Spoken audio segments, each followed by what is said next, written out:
ಗರ್ಭಿಣಿಯನ್ನ ಕೊಂದು ಜಾತಿ ಪ್ರತಿಷ್ಠೆ ಕ್ರೌರ್ಯವನ್ನ ಖಂಡಿಸಿ ಆರೋಪಿಗಳನ್ನ ಎಲ್ಲರನ್ನು ಬಂಧಿಸಿ ತೀವ್ರ ಶಿಕ್ಷೆಗೆ ಒಳಪಡಿಸಲು ಆಗ್ರಹಿಸಿ ಮತ್ತು ಮರ್ಯಾದಾ ಹತ್ಯೆ ತಡೆ ಕಾಯ್ದೆ ತರಲು ಒತ್ತಾಯಿಸಿ ಇಂದು ಮರ್ಯಾದಾ ಹತ್ಯೆ ವಿರೋಧ ಹೋರಾಟ ಸಮಿತಿ ವತಿಯಿಂದ ಕಲಬುರಗಿ ಜಿಲ್ಲಾಧಿಕಾರಿಗಳ ಕಚೇರಿ ಮುಂದೆ ಪ್ರತಿಭಟನೆ ಮಾಡಲಾಯಿತು.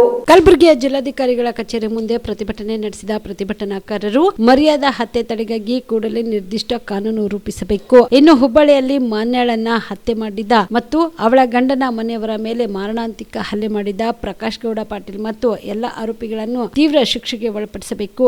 ಇಂತಹ ಅಮಾನವೀಯ ಪ್ರಕರಣಗಳನ್ನ ನಡೆಯದಂತೆ ಸಂವಿಧಾನಿಕ ಮೌಲ್ಯಗಳ ಜಾಗೃತಿ ಕಾರ್ಯಕ್ರಮಗಳನ್ನ ರೂಪಿಸಬೇಕಾಗಿರುವುದು ಸರ್ಕಾರದ ಹೊಣೆಯಾಗಿದೆ. ಜಾತಿ ಪ್ರಣೀತ ಹೆಸರಿನಲ್ಲಿ ನಡೆಯುವ ಎಲ್ಲಾ ರೀತಿಯ ಹತ್ಯೆ ದಾಳಿಗಳನ್ನು ತಡೆಯಲು ಅಟ್ರಾಸಿಟಿ ಕಾಯ್ದೆಯನ್ನು ಬಲಪಡಿಸಬೇಕೆಂದು ಆಗ್ರಹಿಸಿದರು.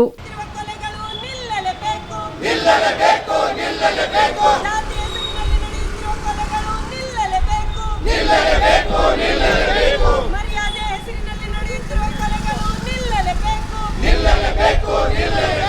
ಮರ್ಯಾದೆ ಹೆಸರಿನಲ್ಲಿ 6 ತಿಂಗಳ ಗರ್ಭಿಣಿಗೆ ಕೊಂದವರಿಗೆ ಶಿಕ್ಷೆ ಆಗಲೇಬೇಕು. ಜಾತಿ ಹೆಸರಿನ ಕೊಲೆಗಳು ನಿಲ್ಲಲೇಬೇಕು. ಮರ್ಯಾದೆ ಹತ್ಯೆ ತಡೆ ಕಾನೂನು ತರಲೇಬೇಕು. ಮರ್ಯಾದಾ ಹತ್ಯೆ ತಡೆ ಕಾನೂನನ್ನು ತರಲೇಬೇಕು.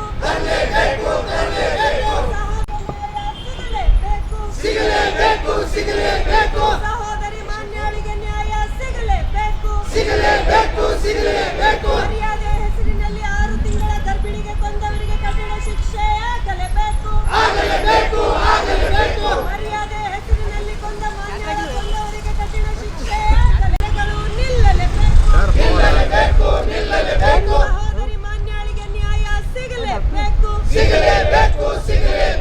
ಸಹೋದರಿ ಇವತ್ತು ಇಡೀ ಭಾರತದಲ್ಲಿ ಮತ್ತು ಕರ್ನಾಟಕದಲ್ಲಿ ಈ ಏನು ಜಾತಿವಾದಿ ಸರ್ಕಾರಗಳು ಬಂದ ಮೇಲೆ ಮತ್ತು ಬಸವಣ್ಣನ ಅನುಯಾಯಿ ಅಂತಕ್ಕಂಥದ್ದು ಈ ಬಸವಣ್ಣನ ನಾಡಿನಲ್ಲಿ ಮತ್ತು ಭಾಳ ಜನ ಮಠಾಧೀಶರು ಆ ಜಾತಿ ಮುಖಂಡ, ಆ ಜಾತಿ ಪ್ರಮುಖ ಸ್ವಾಮಿ, ಈ ಜಾತಿ ಪ್ರಮುಖ ಸ್ವಾಮಿ ಅಂತಕ್ಕಂಥದ್ದು ನಾವೇನು ಕರ್ನಾಟಕದಲ್ಲಿ ಕೇಳ್ತೀವಿ. ಈ ಸ್ವಾಮೀಜಿಗಳು ಸಮಾಜವನ್ನು ತಮ್ಮ ವ್ಯಕ್ತಿತ್ವವನ್ನು ಬೆಳೆಸಲಿಕ್ಕೆ ಪ್ರಯತ್ನ ಮಾಡ್ತಾರೆ ಹೊರತು ಜಾತಿಯ ತಾರತಮ್ಯ ಹೋಗ್ಲಾಡ್ಸಲಿಕ್ಕೆ ಪ್ರಯತ್ನ ಮಾಡಿರ್ತಕ್ಕಂಥ ಬಸವಣ್ಣನ ವಿಚಾರವನ್ನು ಈ ನಾಡಿನಲ್ಲಿ ಅವ್ರಿಗೆ ಯಾಕೆ ಬಿತ್ತಲಕ್ಕೆ ಆಗ್ಲಕತ್ತಿಲ್ಲ ಅಂತಕ್ಕಂಥದ್ದನ್ನು ನಾವು ಪ್ರಶ್ನೆ ಮಾಡಬೇಕಾಗ್ತದೆ.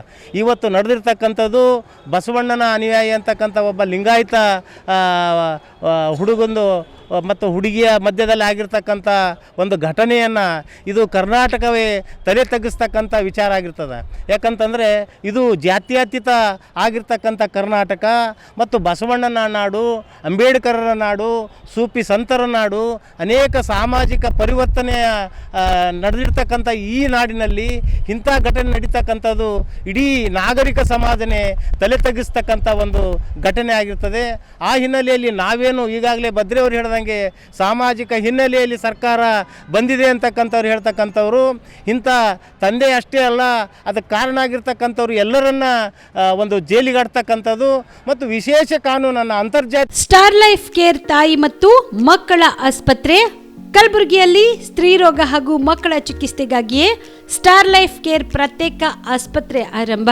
ಮಹಿಳಾ ವೈದ್ಯರು ಸಿಬ್ಬಂದಿ ಹೊಂದಿರುವ ಕಲ್ಯಾಣ ಕರ್ನಾಟಕದ ಮೊದಲ ಆಸ್ಪತ್ರೆ ಸ್ಟಾರ್ ಲೈಫ್ ಕೇರ್ ಕಲಬುರಗಿ ಜಿಲ್ಲೆಯ ಅತ್ಯಾಧುನಿಕ ತಾಯಿ ಮತ್ತು ಶಿಶುವಿನ ಆರೈಕೆಯ ಆಸ್ಪತ್ರೆ. ಸ್ತ್ರೀ ರೋಗ ತಜ್ಞ ಖ್ಯಾತ ವೈದ್ಯರು ಹಾಗೂ ಮಕ್ಕಳ ತಜ್ಞ ಖ್ಯಾತ ವೈದ್ಯರ ತಂಡದಿಂದ ಕಡಿಮೆ ದರದಲ್ಲಿ ಚಿಕಿತ್ಸೆ, ವಿಶ್ವ ದರ್ಜೆಯ ಉಪಕರಣಗಳ ಮತ್ತು ಅತ್ಯಾಧುನಿಕ ಐಸಿಯು, ಎನ್ಐಸಿಯು ಹಾಗೂ ಇತರೆ ಸೌಲಭ್ಯಗಳಿಂದ ಮಕ್ಕಳಿಗೆ ಗುಣಮಟ್ಟದ ಆರೈಕೆ. ಸ್ಟಾರ್ ಲೈಫ್ ಕೇರ್ ಆಸ್ಪತ್ರೆಯಲ್ಲಿನ ಸೌಲಭ್ಯಗಳು: ದಿನದ 24 ಗಂಟೆ ತುರ್ತು ಸೇವೆ, ಹೈ ರಿಸ್ಕ್ ಗರ್ಭಧಾರಣೆ, ಒಬ್ಯಾಸ್ಟ್ರಿಕ್ ಐಸಿಯು, ನವಜಾತ ಮತ್ತು ಶಿಶುವಿನ ಎನ್ಐಸಿಯು, ಶಿಶುವಿಗೆ ಸಂಬಂಧಿಸಿದ ಶಸ್ತ್ರಚಿಕಿತ್ಸೆ, ಲ್ಯಾಪ್ರೋಸ್ಕೋಪಿ, ಲಸಿಕಾಕರಣ, ತಜ್ಞ ವೈದ್ಯರ ಸಲಹೆ, ಡಯಾಗ್ನೋಸ್ಟಿಕ್ ಮತ್ತು ಅಲ್ಟ್ರಾಸೌಂಡ್ ಸೇರಿದಂತೆ ಅನೇಕ ಸೌಲಭ್ಯಗಳು ಸ್ಟಾರ್ ಲೈಫ್ ಕೇರ್ ತಾಯಿ ಮತ್ತು ಮಕ್ಕಳ ಆಸ್ಪತ್ರೆಯಲ್ಲಿ ಲಭ್ಯ. ಹೆಚ್ಚಿನ ಮಾಹಿತಿಗಾಗಿ ಸಂಪರ್ಕಿಸಿ ಸ್ಟಾರ್ ಲೈಫ್ ಕೇರ್ ಆಸ್ಪತ್ರೆ, ಇನ್ಕಮ್ ಟ್ಯಾಕ್ಸ್ ಆಫೀಸ್ ಮುಂಭಾಗ, ಸೇಡಂ ರಸ್ತೆ, ಕಲಬುರಗಿ. ದೂರವಾಣಿ ಸಂಖ್ಯೆ 9035435408.